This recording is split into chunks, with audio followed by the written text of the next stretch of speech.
Hi there, and welcome back to the fourth session of Planetary Gear Analysis.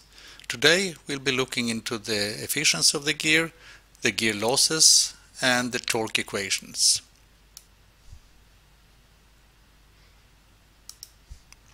As you remember,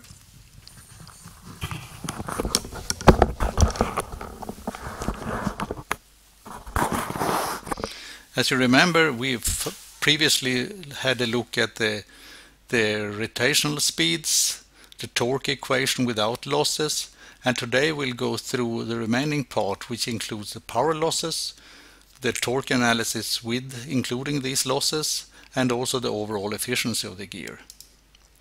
Now, first of all, in order to look at the losses, we have to consider the power flow in the gear. That we can split up in two parts. First of all, the gear power, which is transmitted relative to the planet carrier shaft. Secondly, the clutch power, which is transmitted as a, you could say, integrated part where everything rotates with the same speed of omega 1, the planet carrier speed. Now, going back to the gear power, this consists of two parts, the torques in each shaft and the relative speed of that shaft compared to the planetary gear shaft. We can calculate this by looking at the whether or not the power is positive or negative, because we know the positive or negative value of the torque given from the torque equation with no losses, and we also know from the speed equations the relative difference between the rotational speed on shaft I and the rotational speed of the planet carrier. Now, if we calculate this, we can see whether or not it's larger or less than 0, and this also gives the direction of the gear power flow, because if the gear power is larger than 0, the power flows in the positive direction that we have once defined, and if it's less than 0, it flows on the opposite direction. We must also then remember to either multiply or divide by the gear efficiency, because if we follow along the power flow, we multiply by the gear efficiency. If we go in the opposite direction, we divide by the gear efficiency. The clutch power can also be calculated like this, but to do the loss analysis we don't really need this, because this clutch power does not contain any losses. The only losses are to be found in the gear power because of the relative motion in the gear meshes. Since this all rotates with the same speed, the only thing that matters here is the bearings, but they are considered in another part which we will soon come to. So if we would like to summarize the total power in the gear, we can simply add the gear power and the clutch power, and that makes the total power of the gear. Okay, so if we now continue with the other types of losses, we have losses in the bearings. And this can be split up in three parts.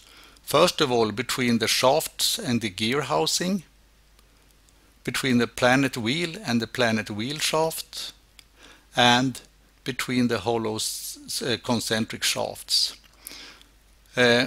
These speeds they determine the direction of the losses in the bearings, and I will soon show you how this is going to be calculated.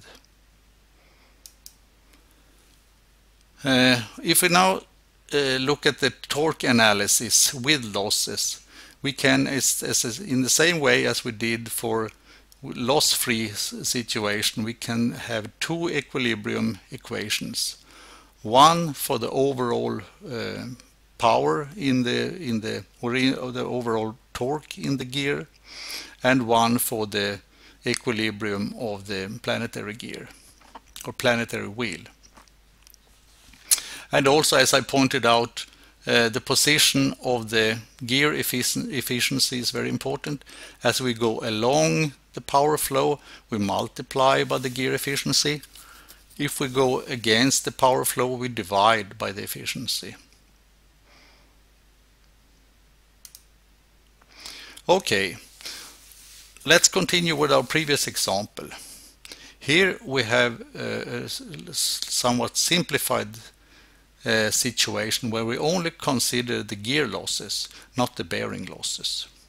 So, to follow the previous equations that I showed, we have to multiply the torque on shaft 2 with the relative speed of shaft 2 that is relative to the planet carrier. And since we found from the torque-free analysis that the M2 is larger than 0, and from the angular speed analysis that this difference is larger than 0, we can conclude that this power also is larger than 0. Looking at shaft 3, we can conclude that that is less than 0 from the torque equation that was previously written. And as it comes to the rotational speeds, we can, from the rotational speed or the angular speed analysis, see that the difference is larger than 0. So that means that we have the torque is less than 0, and this speed difference is larger than 0. Multiplying these two means that then we have the gear efficiency less than 0. So this means then that the gear power goes from the positive shaft through the gear and over to the negative. So that we can simply, by indicating that with these arrows, we see that the power goes in a positive direction here and a negative direction here. And according to what I said previously, if we go in this direction along the power flow, we have to multiply by the gear efficiency. Here, starting from M3, going in this direction, we go in opposite direction of the gear power, and then we have to divide by the efficiency. Otherwise, this equation looks the same as we had with the loss-free torque equation. And the outer equilibrium equation, that remains the same as in the loss-free case. So you can compare to that.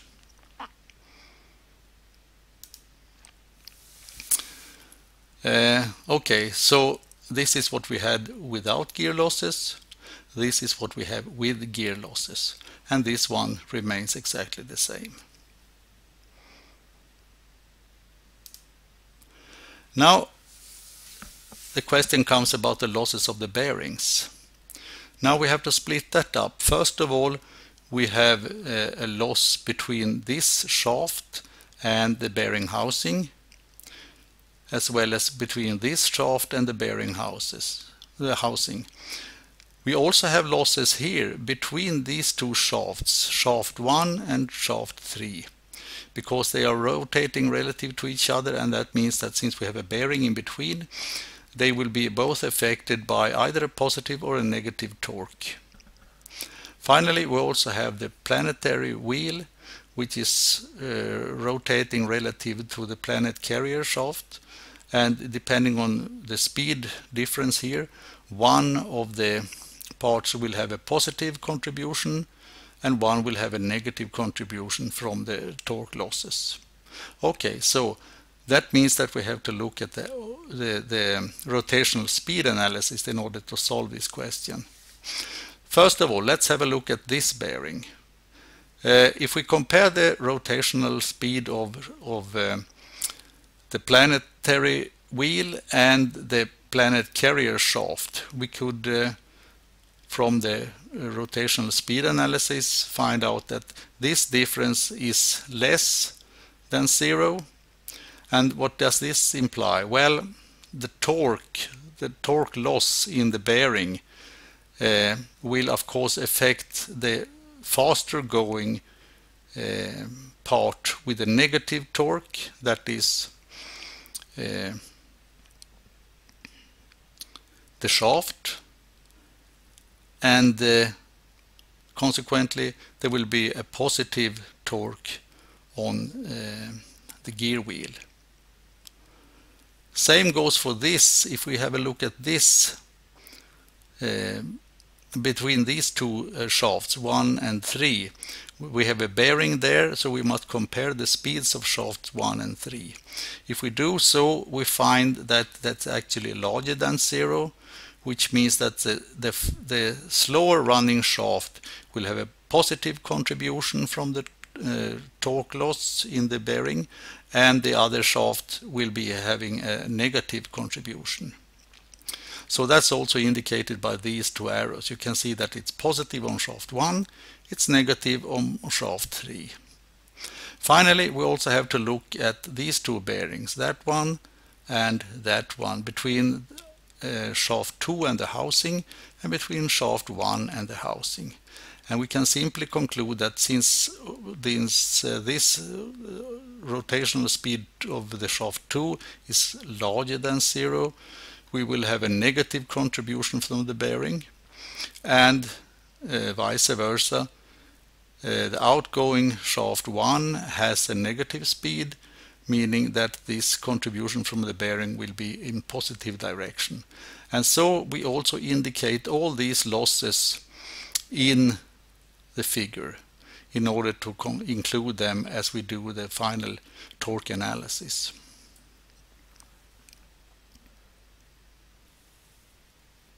So let's have a look at what happens when we include all these losses in the two equations that we have for the torques. First of all, the equilibrium equation for the planetary wheel. We have to include this torque acting through this gear mesh, this one, and also the influence of the bearing. Starting off then with in this direction, we start with the M2. We have to subtract this loss in the bearing. We enter the gear mesh, we cross the gear mesh, so we multiply by the gear ratio, and then we also go in the direction of the power flow. That means that we have to multiply by the efficiency, the gear efficiency.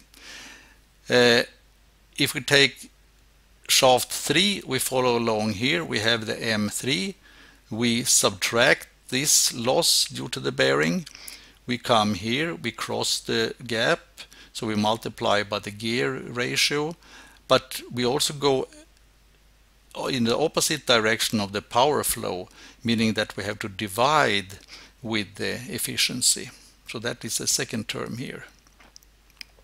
Then we also have to include the effect that the gear shaft or the planetary gear shaft has on the planetary wheel, and that is due to this bearing placed here. So and then we could conclude that the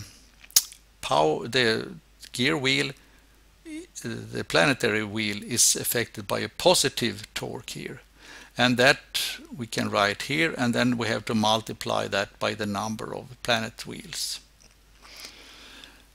The outer equilibrium equation will look like this. Remember now that we only have to look to the shafts entering the planetary gear. So that means that, as you remember previously, we had the gray frame here. That is also applicable here. So that means that we have this M2, we could start with M1 to have it in the same way as the equation is written. We have M1, we have to add this contribution from the bearing towards the outer housing. We have to add this caused by the bearing between shaft 1 and 3. That's all, because then we have entered the planetary gear. Here we can include, starting with M2, we must subtract this contribution from the bearing. And finally, if we take shaft 3, we have the M3 coming in here. We have to reduce it by this loss, and then we are finally into the bearing, into the gear. So that means that the sum of these torques will also have to equal 0 in order to have the planetary gear in equilibrium. Otherwise we would have an acceleration or a deceleration of the gear. Okay, so if we now introduce, for example, the bearing losses, saying that they are all equal 0.2 Newton meters, say that we have 3 planetary gears and a gear efficiency of 0.98. These were given, the gear numbers were given also already in the starting input, and the input torque was also given in the beginning of the task. So if we now insert this into the previous two equations, this is what we'll get out of it.